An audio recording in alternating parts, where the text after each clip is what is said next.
గిరిజన రైతులకు బేడీలా గిరిజన రైతులకు బేడీలా లగచర్ల రైతులను వెంటనే లగచర్ల రైతులను వెంటనే లగచర్ల రైతులను వెంటనే రైతుల వ్యతిరేక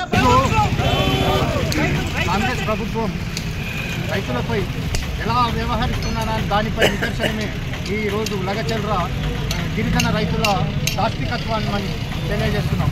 ఈరోజు లగచర్లలో రైతులు తిరుగుబాటు చేసి వాళ్ళ పోరాట ఫలితంగానే ఫార్మాసిటీ కంపెనీని విరమించుకుంటున్నామని సీఎం రేవంత్ రెడ్డి ప్రకటన చేశారు.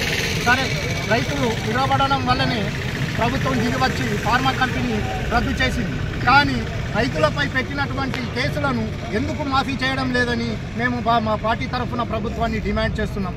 అంతేకాకుండా రైతులను జైల్లో పెట్టి థర్డ్ డిగ్రీ పేరు మీద చిత్రహింసలకు గురి చేసి అనారోగ్య పాలు చేసినటువంటి కాంగ్రెస్ ప్రభుత్వం వెంటనే రైతులకు బేషరతుగా క్షమాపణ